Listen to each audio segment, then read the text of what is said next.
I'm Zach. I'm Carson. And this is our NFL player pick value presentation. Okay, so in our project, our main goal was to put a value on running backs since there's no real good way to do that. And we especially wanted to do it with regards to picks, such as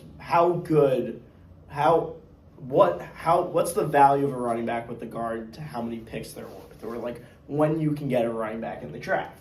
So here is our tree that basically shows what we did in our project. So we wanted to put a value on running backs. So that's why we made a model to value running backs 0 through 10. I'll go through that equation later.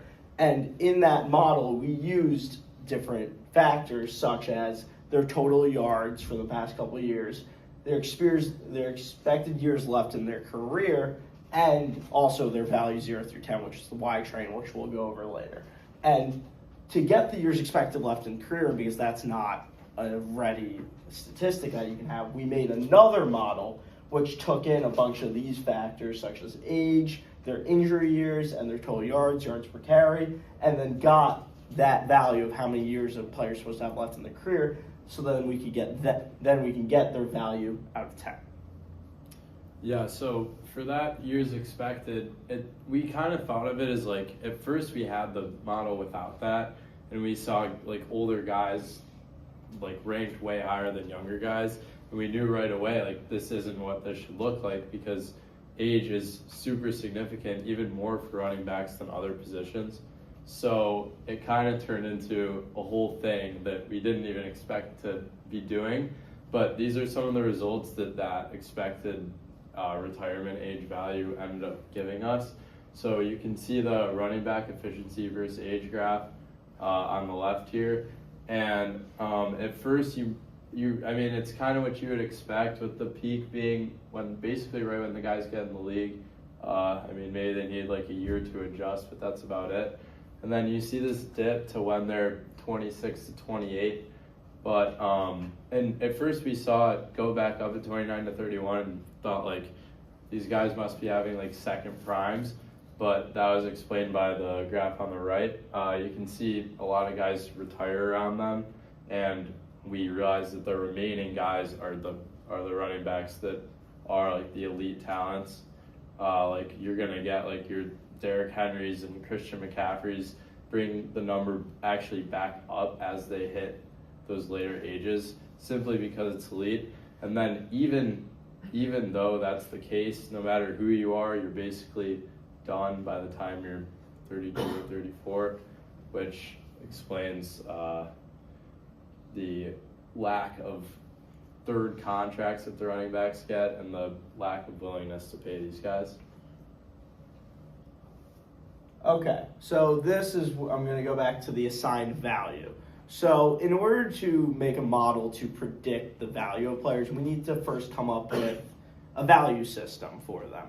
So basically what we did was we tried to figure out, we looked through different like ranks of running backs and how many yards they're averaging per game, and we were trying to see like when does that efficiency drop off? When does a guy become kind of irrelevant to a game, like average low enough yards that he kind of doesn't matter.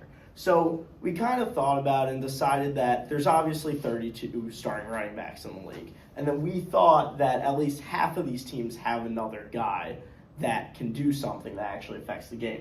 So we decided to take the 48th best running backs and rank them and assign the value based on their rank of how many yards per game they have. That's rushing plus receiving. And also, we made a graph of this 48th best running back, and we saw that their total yards per game average through the years 2012 through 2024, which is where we have our data from, it's 38.9. So you can say that those guys are making a contribution, but anything lower than that, we decided wasn't enough of a contribution. And with this graph alone, we saw that in recent years, the mean for the 48th best running back has gone up, except for 2023 and 2024. But generally, it did rise, and we thought that a big reason for that was that teams are now going for more split backfields. There's less workhorse running backs now and more split backfields, which allows for the the highest player to maybe drop in yards, but then the middle kind of rises in their mean. Yeah, and also, I mean, even though it goes back down a lot in 2023 and 24, I mean, we don't have the data from this past season, but I think it'd be interesting to see that, and I would not be surprised if it went back up to what we were seeing those years before, because it really does feel like there's a shift to committee backfields. Okay, so here is the output from that random forest value model. So right here you can see the things that went to the model, which was the amount of yards from the last 3 years, which we did weight 50, 30, 20, because you obviously want to evaluate a guy more of where he is at the time. And their expected years left from this year, this is from 2024, and then their score based on those two things. So some key things to look at here are you see that Bucky Irving, obviously he had a pretty good last year, but after his rookie year, he was good. People saw him as like an upcoming star, but he is above Christian McCaffrey and Derrick Henry. And obviously guys like Christian McCaffrey and Derrick Henry are better than Bucky Irving. I'm not sure if anybody's going to argue against that. And they did have more yards in those years, but their expected years left is a lot lower than Bucky Irving's. Bucky Irving's here is about 10 years left, which means he's got a long career ahead of him. He might drop down lower at the end of his career, but he does have more years left in his career. And also specifically with a guy like Christian McCaffrey, we first ran this model without the injury years left. I talked about before, which we decided was an injury year was when they played less than 8 games. And Christian McCaffrey was actually the highest player because of just how many yards he gets. I mean, he's Christian McCaffrey. But once we added this metric of the injury years, he dropped all the way down there, which shows you that the model does account for injured players playing less years in the future. And over here we have the distribution of scores from a given year. And as you can see, there's a clump of good players, but most players do sit around the lower end with 0, showing that there's just a lot of guys that in our data they just don't do much. But it's kind of evenly distributed. There's obviously a couple peaks and stuff, but you could see that there's high players, there's low players, there's players of all different value, and you see that you draft in fantasy football, whatever. That makes a lot of sense. Yeah, I think there's also value in the fact that it's not perfectly evenly distributed, because I think that if it was, that would sort of it would limit the model and like forcing it to make every guy be like at a different rank. And I think that there's a lot of value in the fact that we have enough factors in here that it can come up with values for running backs that aren't necessarily just an even thing across the board until you get to 0. And instead you see like a peak around like 7.2 or maybe like 7.6 and lower and like that 7.8 bin. And I think that also just adds more value. So here are the values per round. So you can start on the left here and you're gonna see, no surprises in the first 3 rounds. Like you're expecting that this is the best consecutive 3-year average. So we looked at to like say like how good a guy was in his career, his best 3-year, his value and over the course of 3 years of the best that was throughout his career.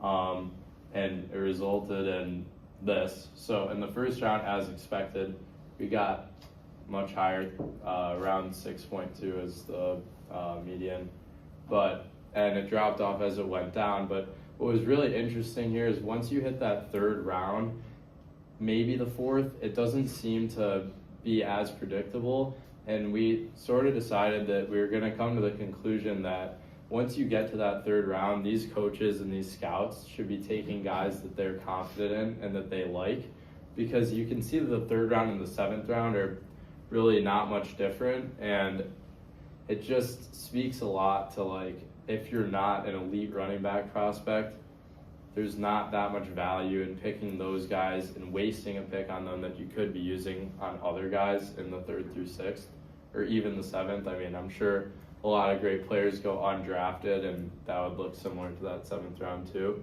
And then on the right, this is something we looked at really late. We wanted to see outliers because we were interested in those 7th round, like that peak in the 7th. So we wanted to look at guys that were drafted after the 3rd and ended up outperforming the rest of the guys in their round, and see if we could figure out why they were being drafted later, and if there was a way to tell that these guys were going to be really productive. And not a shocker at all, but 40 times were the reason why these guys were drafted later. I mean, looking at this list, you could look at their college stats. I mean, these guys were all super productive in college, besides Latavius Murray wasn't great, but he also is he had a 4.38. So here's to allow like owners and GMs to look at how valuable their players are. I decided to make a little app which shows their value from a given year and the probability of getting them in like a certain round. So right here I'm entering James Cook, and I messed it up a little bit, but at least it doesn't let you do that. And 2024, and then you calculate, and what it shows you is the probability of getting a player of that value, of that, like how good he is in each round. So when you're looking at a guy like James Cook, do you want to let him go? Do you want to trade him? Well, there's less than a 40% chance you get him, even when you waste a first-round pick on a running back. Maybe you should keep a guy like him. But then you look at a guy like, who's the next guy? Antonio Gibson. You can kind of get him anywhere.